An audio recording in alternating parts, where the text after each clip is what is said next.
अस्सलाम वालेकुम, मेरा नाम डॉक्टर जुनैद जहांगीर अब्बासी है और मैं चाइल्ड स्पेशलिस्ट हूँ। आज हम बात करेंगे टाइफाइड पर। बहुत सारे पेरेंट्स टाइफाइड के मुतालिक बहुत सारे सवाल अपने ज़हन में बैठते हैं और टाइफाइड बहुत कॉमन बुखार है।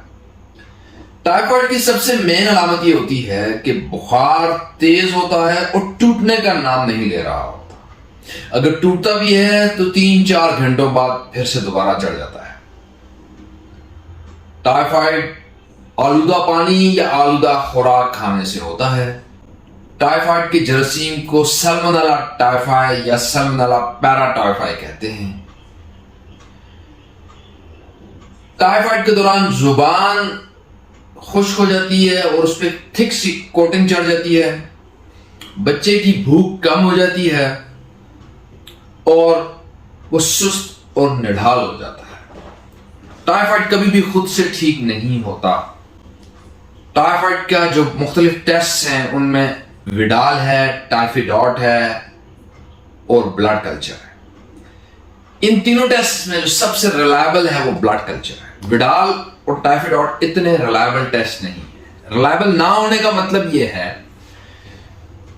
कि 100% एक्यूरेसी के साथ ये बात नहीं बताते कि वाकई टाइफाइड है या नहीं। कुछ मरीजों को टाइफाइड होता है, टेस्ट नेगेटिव आ जाता है, और कुछ को टाइफाइड नहीं होता और टेस्ट पॉजिटिव आ जाता है। सो सबसे रिलायबल टेस्ट जिस पे आप ट्रस्ट कर सकते हैं, जो आपको 100% एक्यूरेट इंफॉर्मेशन देता है, वो ब्लड कल्चर है। लेकिन ब्लड कल्चर का मसला यह है कि उसकी रिपोर्ट 7 दिन के बाद आती है और तब तक हम वेट नहीं कर सकते।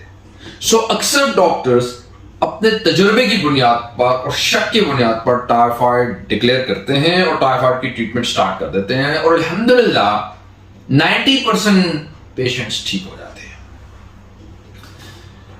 समटाइम्स बहुत सारे पेरेंट्स खुद से दवाई दे रहे होते हैं, एंटीबायोटिक दे रहे होते हैं, उनको एग्जैक्ट डोज का भी नहीं पता होता, एग्जैक्ट मेडिसिन का भी नहीं पता होता, अंदाजे से तुक्के से दे देते हैं कि पिछली दफा डॉक्टर ने ये दी थी तो चलो ये दोबारा दे देते हैं, या किसी हमारे रिश्तेदार ने दी थी। उससे रेजिस्टेंस क्रिएट हो जाती है। रेजिस्टेंस का मतलब है कि बजाय फायदे के उल्टा नुकसान हो जाता है और वो दवाई लेने के बावजूद असरअंदाज नहीं हो रही होती, उसका रिजल्ट नहीं आ रहे होते। रेजिस्टेंट, इसको रेजिस्टेंट टाइफाइड फीवर कहते हैं और ये बहुत मुश्किल से ट्रीट होता है और इसके लिए बहुत स्पेशल इंजेक्शंस की जरूरत पड़ती है, उसके बाद जाके कोई आराम आता है। टाइफाइड और मलेरिया के अलामात बिल्कुल मिलती जुलती होती हैं। मलेरिया के टेस्ट का भी प्रॉब्लम यह है कि मलेरिया का टेस्ट अगर तो हाई ग्रेड फीवर के दौरान किया जाए तो पॉजिटिव आता है, अगर हाई ग्रेड फीवर के दौरान नहीं करते तो वो भी नेगेटिव आता है। सो बहुत से डॉक्टर सिर्फ शक की बुनियाद पर ही मलेरिया की मेडिसिन भी टाइफाइड के साथ दे देते हैं। उसका फायदा ये होता है कि अगर मलेरिया नहीं भी है तो आने वाले मलेरिया से मरीज बचा रहता है। वो दवाई एज अ वैक्सीन काम करती है। बाज़ औक़ात टाइफाइड बिगड़ जाता है। टाइफाइड अगर बिगड़ जाए तो उससे आंतें फट सकती हैं, जरासीम पूरी बॉडी में फैल सकते हैं जिसे सेप्सिस कहा जाता है। साथ गर्दन तोड़ बुखार या इनकेफेलाइटिस हो सकता है जिसमें ब्रेन के अंदर इंफेक्शन चली जाती है। बाज़ औक़ात झटके भी लग सकते हैं। सो कोशिश ही करनी चाहिए कि टाइफाइड को बिगड़ने से बचा लिया जाए। बहुत से लोग समझते हैं कि टाइफाइड पे रोटी नहीं देनी चाहिए। अक्सर नानी दादी फूफी चाची रोटी से मना करते हैं। ऐसा मेडिकल साइंस में कुछ नहीं है। टाइफाइड का मरीज रोटी खा सकता है, बल्कि ज्यादा खा सकता है। क्यों? क्योंकि टाइफाइड में एनर्जी की जरूरत है, भूख खत्म हुई है। कुछ ना कुछ जरूर दें उसको जितना वो आसानी से खा सके।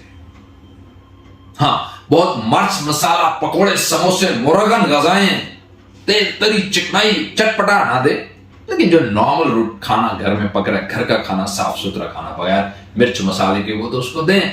उससे भी बहुत से लोग रोक देते हैं, मैं उसके हक में नहीं। सेकेंडली, अगर आपका बच्चा, ज्यादातर बच्चे खाना पीना छोड़ देते हैं। अगर खाना पीना छोड़ रहा है तो प्लीज कुछ पीने, अगर खा नहीं रहा तो कुछ पीने के लिए दे दें। आप कोई मिल्क शेक दे दें, दूध, लस्सी, पानी, green tea, whatever, any liquid, कोई भी लिक्विड दे दें, क्योंकि अगर खा नहीं रहा तो पी ले कम से कम। और अगर वो पीने के काबिल भी नहीं है तो प्लीज उसको ग्लूकोज जरूर लगाएं, ڈرپ ضرور لگوائیں. بہت سے بچے صرف اس لیے خراب ہو جاتے ہیں کہ کھانے کے ساتھ پینا بھی رہ جاتا ہے, بالکل مرجھا جاتے ہیں, رنگ ان کا پھیکا پڑ جاتا ہے, ہونٹ خشک ہو جاتے ہیں, پانی کی کمی ہو جاتی ہے, آنکھیں اندر چلی جاتی ہیں. ایسے وقت میں ڈرپ گلوکوز آپ کو بہت ہیلپ کرے گا اور بچے کو ایک دم فریش کر دے گا. ٹائیفائڈ کو پرانے لوگ بڑا بخار بھی کہتے تھے. بڑا بخار اس لیے کہتے تھے کہ نزلے زکام عام گلے کی نسبت اس میں زیادہ دن لگتے تھے, زیادہ ٹائم کے بعد ٹھیک ہوتا تھا, اس لیے پرانے لوگ اس کو بڑا بخار بھی کہتے تھے.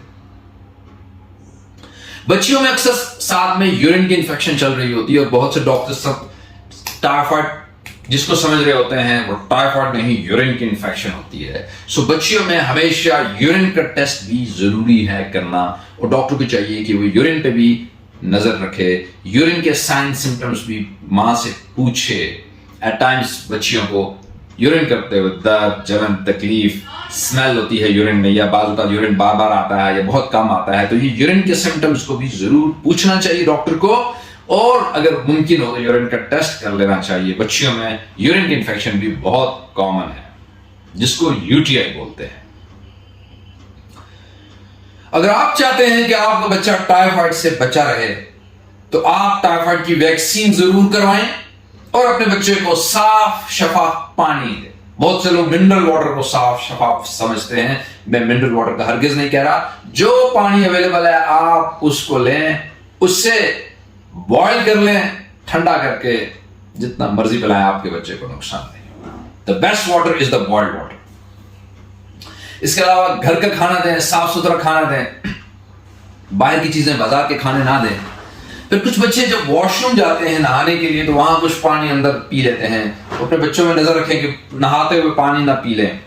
ویسے تو آپ بوائل پانی دیں گے بٹ نہاتے ہوئے بچے پانی پی لیتے ہیں, اس پہ بھی نظر رکھیں.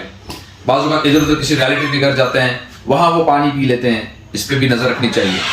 ٹائیفائڈ اگر بر وقت ٹریٹ کر دیا جائے تو یہ بالکل ٹھیک ہونے والی بیماری ہے, اور اگر خدا نہ خواستہ بگڑ جائے تو بہت سارے پرابلمس کو بھی جنم دے سکتا ہے. سو ہمیشہ مستند ڈاکٹر سے رجوع ضرور کریں. اپنے بچوں پہ خود سے تجربے مت کریں. Believe me, as a child specialist میرا کام ہی بچوں کو چیک کرنا ہے, لیکن اس کے باوجود جب تک میں بچے کو پراپرلی دیکھوں نہیں, پراپر پیرنٹس کی بات سنوں نہیں, اس کو چیک نہ کروں, مجھے بھی اندازہ نہیں ہوتا کہ اس کے ساتھ ایکچولی کیا پرابلم ہے. تو گھر میں بیٹھے والدین کو, یا جو خواتین ہوتی ہیں, یہ بڑے بزرگ ہوتے ہیں جو خود سے اندازے لگاتے رہتے ہیں, ان کو کیسے پتہ لگ سکتا ہے کہ what is actually wrong with the kid. بچوں میں بچے کا ایگزیکٹ مسئلہ سمجھنا, پکڑنا بہت ضروری ہے, تبھی کامیاب علاج ہو سکتا ہے. ادروائز آپ تکے لگا رہے ہوں گے اور تکوں کا رزلٹ بعض اوقات بڑا خطرناک بھی ہو سکتا ہے. اللہ تعالیٰ پاکستان میں موجود تمام بچوں کو, تمام والدین کے بچوں کو صحت, سلامتی, زندگی اور شفا عطا فرمائے. امید ہے کہ آج کی اس ویڈیو سے بہت سارے پیرنٹس کو ٹائیفائڈ کے بارے میں آگاہی ملی ہوگی, اور اس معلومات سے وہ اپنے بچوں کی صحت کو پہلے سے بہتر بنائیں گے. بہت شکریہ. اللہ حافظ.